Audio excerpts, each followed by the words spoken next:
Hey guys, Cable Guy Ken here. Gonna try to raise a little bit of money for one of our Pathfinder brothers. I'd really like to see him at the gathering this year. He's a college student and got a few health issues and everything, so I figured maybe I could do something and try to help him out with the cost. Don't have anything really fancy, but they mean something to me, so somebody else might like them. I'll save the best for last. We'll start out. I've got a Benchmade buffalo horn handle firework spine. Let me get behind the camera so I can see what you got. It's got a firework spine, and this is the Osborne design 154 cm blade. Never been used for anything other than just opening a box or two. Never touched up the edge or anything. It's got what they call the ram assist opening, which makes it almost as fast as a switchblade. And you can remove the ram, the little torsion bar inside of it. You can remove it altogether, pull it out, and make it just a regular assisted opening. Stainless steel bolsters.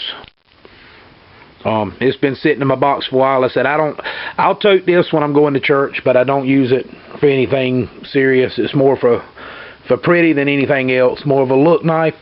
So we'll call this item number 1 is the Benchmade.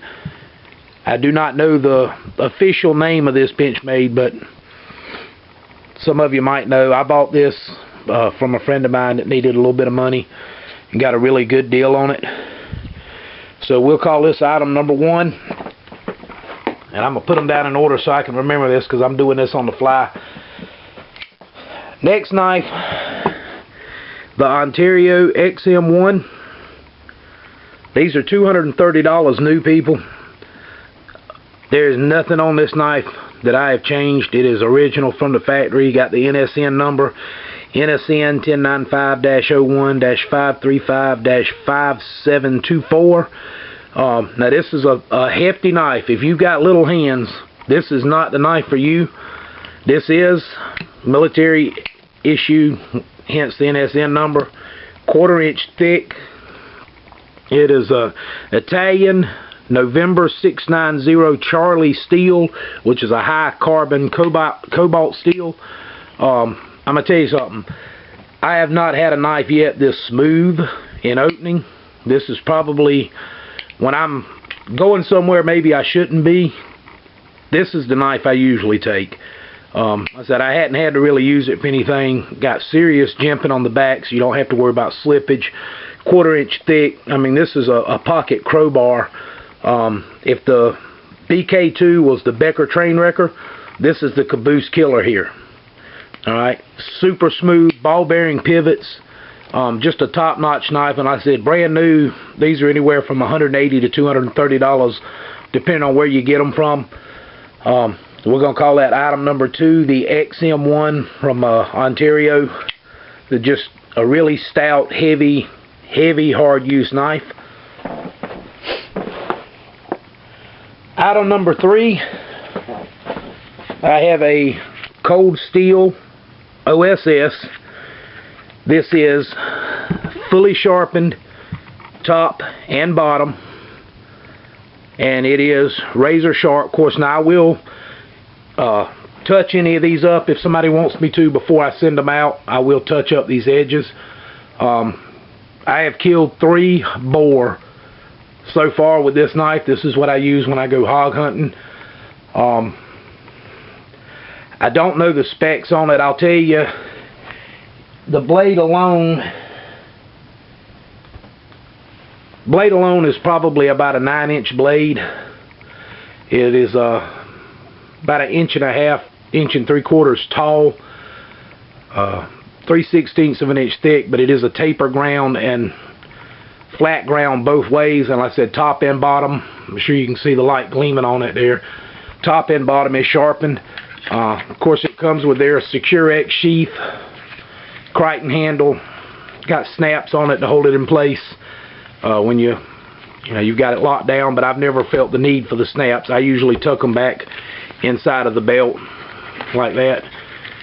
I've just never had a need for the snaps because it does, you know, it's locked in there pretty good. I usually have to put a thumb on it to pull it out.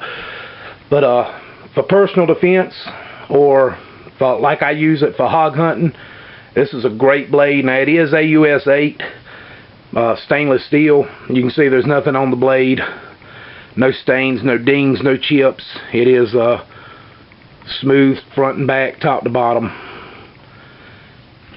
So that is item number 3, the cold Steel OSS. Now this fourth knife, this was my grandfather's knife. This is a buck 119, and if you know anything about bucks, you know that they use a stamp system on the tang to let you know what year it was made. If there is nothing stamped on the tang, it was made prior to 1973. Now, I do not know when my grandfather got this, but I know it was made prior to 1973. This is the original design of the 119. It has the trailing point, so to speak, where the point goes up. The blade is sharpened. I have resharpened it, of course. It's, you know, 30-something-year-old buck knife, so it has been resharpened. But fellas, there's not a ding, not a mark. Everything is still polished and shiny and clean, like I keep the majority of my knives. Even the ones I use every day, I keep them clean and polished. I keep what they call a tough cloth that I wipe them down with. And again, I will touch this edge up before it goes out. The only drawback to this knife is the sheath for it is for the 124. So you can see the sheath is longer than the blade itself when it's fully inserted. This is how I got the knife after my grandfather died. It's got the swivel belt loop, which I like because when you're walking in the woods, it doesn't get in your way. It pivots and gets out of the way for you. This is item number 4. Like I said, this was my grandfather's. It's a 1973 or earlier, according to the markings on the internet, to the Bucks listing of how they mark their knives. And like I said, now the sheath is for the Buck 124, or the 120, I'm sorry, it's stamped on the back. But it's how it was given to me, it's how my grandfather carried it, so it's how I've carried it. Great skinning knife. Works real good for skinning deer and such, especially with that rounded off trailing point. You can really get in there, get the belly on them. So that is number 4, the Buck 119.